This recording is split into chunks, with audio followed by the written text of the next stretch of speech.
আজকে আমরা symbol spare টুল নিয়ে আলোচনা করব। এর শর্টকাট হচ্ছে Shift+S। এর আন্ডারে আমরা অনেকগুলো টুল দেখতে পাচ্ছি। আমরা প্রত্যেকটা টুল নিয়ে আলোচনা করব। তার আগে ট্রায়াঙ্গেল আইটি সলিউশনের পক্ষ থেকে সবাইকে স্বাগত জানাচ্ছি।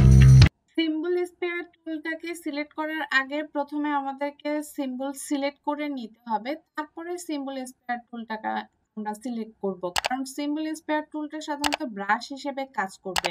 সিম্বল সিলেক্ট করার জন্য জাস্ট আমরা এই যে ফ্লোটিং প্যানেলে এখানে যদি ক্লিক করি এই আইকনে, তাহলে দেখুন এই যে সিম্বল পেয়ে যাব অনেকগুলো। তারপরে এখানে ক্লিক করলে এই যে ওপেন সিম্বল লাইব্রেরিতে গেলে এখানে অনেকগুলো আমরা সিম্বল পেয়ে যাব। অথবা আমরা যদি যে এখানে যদি না থাকে সেক্ষেত্রে আমরা এই যে উইন্ডোতে গিয়ে জাস্ট আমরা সিম্বলে এই যে সিম্বল এখানে দেখতে পাচ্ছি, এখানে ক্লিক করলেই হবে, অথবা Shift+Ctrl+F11 ক্লিক করলেও সিম্বল বক্সটা চলে আসবে। তো সিম্বলে আমি ক্লিক করছি, দেন দেখুন এখানে বক্স চলে এসেছে। এখন এই যে এখানে যে আইকন দেখতে পাচ্ছেন, জাস্ট এখানে যদি আমি ক্লিক করি, এই যে নিচে দেখেন ওপেন সিম্বল লাইব্রেরি, এখানে ক্লিক করলে দেখুন এই যে এখানে জাস্ট কার্সরটা রাখলেই দেখুন এখানে অনেকগুলো আমরা সিম্বলের অপশন পাচ্ছি। দেখুন 3D সিম্বল রয়েছে, অ্যারো, এখানে অনেকগুলো সিম্বল রয়েছে। নেচার, আমি নেচারে ক্লিক করছি, দেখুন এখানে একটা বক্স শো হচ্ছে। এখানে বিভিন্ন ধরনের সিম্বল রয়েছে। সাপোজ এখানে থেকে আমি এই গাছের সিম্বলটা নিলাম, সেক্ষেত্রে কিন্তু আমাকে এই যে সিম্বল স্পেয়ার টুলটা কিন্তু সিলেক্ট করতে হবে।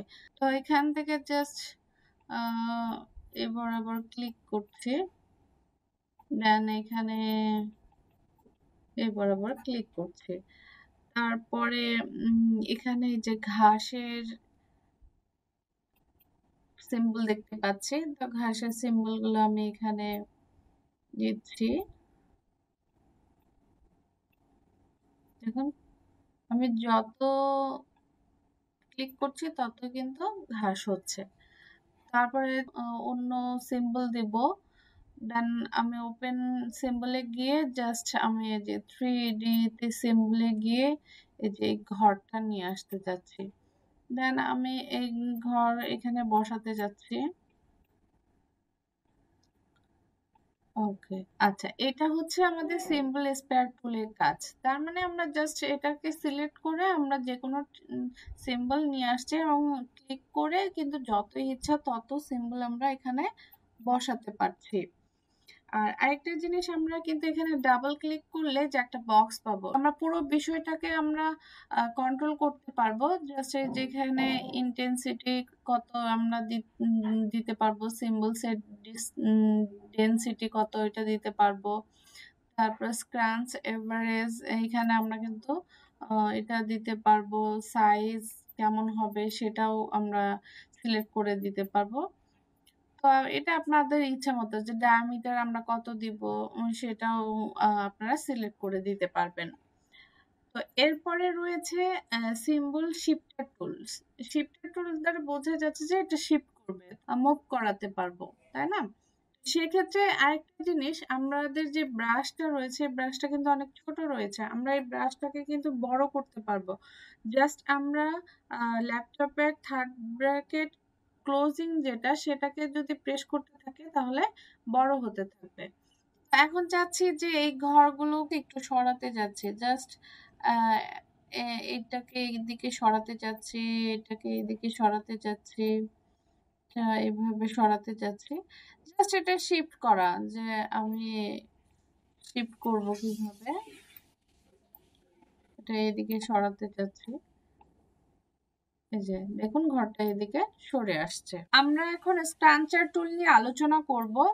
এটাকে সিলেক্ট করে জাস্ট আমি যখন এই ঘরের এই জাস্ট এখানে ক্লিক করছি, খেয়াল করুন এর আশেপাশের যে প্লাস চিহ্নযুক্ত ঘরগুলো আছে সবগুলো কিন্তু সংকুচিত হয়ে আছে, দেখুন কাছে চলে আসছে।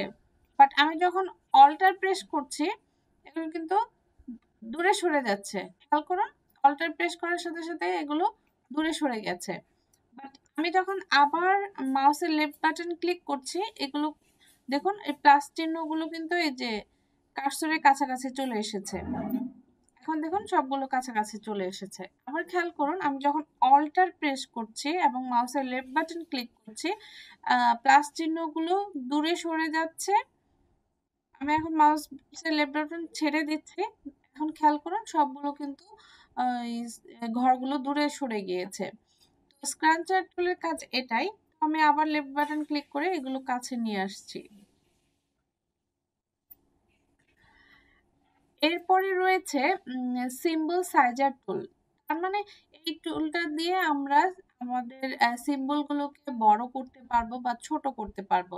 সাপোজ এই ঘরটা আমরা দেখতে পাচ্ছি, জাস্ট এখানে যদি আমি ক্লিক করি দেখুন এই ঘরটা কিন্তু বড় হয়ে গেছে এবং পাশাপাশি যে ঘরগুলোকে পেয়েছে সেগুলোও কিন্তু বড় হয়ে গেছে। সেক্ষেত্রে কিন্তু আমাদের এই যে ব্রাশটা আছে আমরা কিন্তু এটাকে ছোট করতে পারি। তো সেই ক্ষেত্রে জাস্ট আমরা আমাদের ল্যাপটপের যে ওপেনিং থার্ড ব্র্যাকেট আছে, জাস্ট এটাকে যদি প্রেস করতে থাকি তাহলে আমাদের এই সাইজটা ছোট হয়ে যাবে। এখন জাস্ট আমি যদি এখানে আবার ক্লিক করি দেখুন ঘরটা জাস্ট স্পেসিফিক আমি যে ঘরটা ধরছি সেটাই বড় হচ্ছে। আমি যদি আবার ছোট করতে চাই সেক্ষেত্রে জাস্ট অল্টার চেপে আমি যে ঘরটাকে ছোট করতে চাচ্ছি সেটা ক্লিক করব, দেখুন ছোট হয়ে যাচ্ছে। অল্টার চেপে ছোট করছি, এটাকে অল্টার চেপে ছোট করব, দেখুন ছোট হয়ে গেছে। এটাকে অল্টার চেপে ছোট করব, ছোট হয়ে গেছে। জাস্ট মাউসের লেফট বাটন ক্লিক করে ধরে রাখি তাহলে এটা কিন্তু বড় হয়ে যাচ্ছে। এরপরে রয়েছে সিম্বল স্পিনার টুল।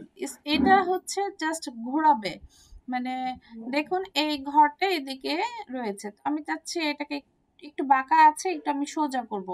তো দেখুন এই যে জাস্ট এরকম। তারপরে এটা একটু বাঁকা আছে, আমি চাচ্ছি আর একটু সোজা করতে। এই যে এটাকে আমি আরেকটু এইদিকে একটু বাঁকা করতে চাচ্ছি, দেখুন। তার মানে আপনি যেমন ইচ্ছা যেভাবে চাচ্ছেন সেভাবে আপনি করতে পারবেন। স্পিনার টুলের কাজটাই হচ্ছে যে এটাকে আসলে আপনি এটা কিভাবে ঘোরাতে চাচ্ছেন সেটাই। এখন আমরা সিম্বল স্টেইনার টুল নিয়ে আলোচনা করব। এটার কাজ মূলত সিম্বলটাকে জাস্ট একটু ফেড করে দেওয়া, যে কালারটা রয়েছে সেই কালারটাকে একটু অন্যরকম করবে, অনেকটা হোয়াইট করে দিবে। খেয়াল করুন এই যে দেখুন এখানে হোয়াইট হয়ে গেছে। কিন্তু সিম্বল যদি হোয়াইট কালার হয় সেক্ষেত্রে কিন্তু এই টুলটা কাজে লাগবে না। দেখুন এখানে এই যে এখানে ক্লিক করছি এটা কিন্তু কালারটা হোয়াইট হয়ে যাচ্ছে, এখানে ক্লিক করছি এই যে হোয়াইট হয়ে যাচ্ছে, এই যে হোয়াইট হয়ে যাচ্ছে। আরেকটা জিনিস আমরা যেটাকে ক্লিক করছি সেটা হোয়াইট হচ্ছে এবং পরবর্তী আস্তে আস্তে সেটা একটু কালার বিবর্ণ হচ্ছে। তার মানে প্রথম যে কালারটা থাকছে সেটা পুরোপুরি হোয়াইট হচ্ছে, তারপরে যেটা একটু কাছাকাছি টাচ করছে সেটা একটু কম হচ্ছে। খেয়াল করুন এই যে এখানে, এই তো। তো স্পেসিফিক ভাবে যদি আমরা করতে চাই সেক্ষেত্রে ব্রাশটাকে আমরা ওপেনিং থার্ড ব্র্যাকেট দিয়ে জাস্ট ছোট করে নিব। এখন কিন্তু জাস্ট আমি স্পেসিফিক ভাবে যদি এই ঘরটাকে সিলেক্ট করি তাহলে এই ঘরটায় কিন্তু কালার চেঞ্জ হচ্ছে। এরপরে রয়েছে সিম্বল স্ক্রিনার টুল। এটার কাজ মূলত ওই জাস্ট এটা কিন্তু ট্রান্সপারেন্ট করে দিবে। খেয়াল করুন আমি এখানে ক্লিক করছি এটা কিন্তু এই যে ট্রান্সপারেন্ট হয়ে যাচ্ছে, স্বচ্ছ হয়ে যাচ্ছে। এই যে দেখুন এটাকে ক্লিক করছি এটা এই যে স্বচ্ছ হয়ে যাচ্ছে, এখানে ক্লিক করছে ট্রান্সপারেন্ট হয়ে যাচ্ছে, এখানে আরেকবার ক্লিক করছি এটা কিন্তু আরো হয়ে যাচ্ছে। মানে যতবার করব সেটাকে আরো ট্রান্সপারেন্ট করে দিবে। এখন কিন্তু দেখাই যাচ্ছে না। আমি কন্ট্রোল জেড দিয়ে আমি কিন্তু আনডু করতে পারবো সবকিছু। কন্ট্রোল জেড প্রেস করে দেখুন আমি সবকিছু আনডু করছি, আবার আগের মতো নিয়ে আসছি। আচ্ছা, এরপরে রয়েছে সিম্বল স্টাইলার টুল। এটাকে বোঝার জন্য আমাদের উইন্ডোতে যেতে হবে। উইন্ডোতে গিয়ে জাস্ট এই যে গ্রাফিক স্টাইলস দেখতে পাচ্ছেন, এখানে ক্লিক করলে অথবা যে শিফট প্লাস F5 ক্লিক করলেও আমরা গ্রাফিক স্টাইলের বক্সটা পাবো। তো এখানে জাস্ট ক্লিক করছি। ক্লিক করলে খেয়াল করুন যে এখানে বক্স চলে এসেছে। এখন গ্রাফিক স্টাইলের এই অংশটা সিলেক্ট করে জাস্ট আমি যদি এই ঘরের উপরে ক্লিক করি, খেয়াল করুন আমার কিন্তু এই গ্রাফিকের যে স্টাইলটা ছিল এই ঘরের মধ্যে বসে গিয়েছে। তারপরে আমি যদি এখানে ক্লিক করি তাহলে এখানেও বসে যাচ্ছে। তারপর আমরা যদি এখানে ক্লিক করি দেখুন এই যে চেঞ্জ হয়ে যাচ্ছে। আমরা যদি পুরোটুকু সিলেক্ট করি তাহলে যে আস্তে আস্তে সবগুলোই চেঞ্জ হয়ে যাবে। তো যেটাকে সিলেক্ট করব সেটা একদম পুরো কালার ধরবে আস্তে আস্তে ক্রোমা অনুযায়ী সেটা কিন্তু হালকা হয়ে যাবে। তো আজকের মতো আমরা আলোচনা এখানেই শেষ করছি। ভিডিওটি ভালো লেগে থাকলে লাইক, শেয়ার, কমেন্ট করুন। চ্যানেলে সাবস্ক্রাইব করে বেল আইকনে প্রেস করে আমাদের সাথে থাকুন। ধন্যবাদ সবাইকে।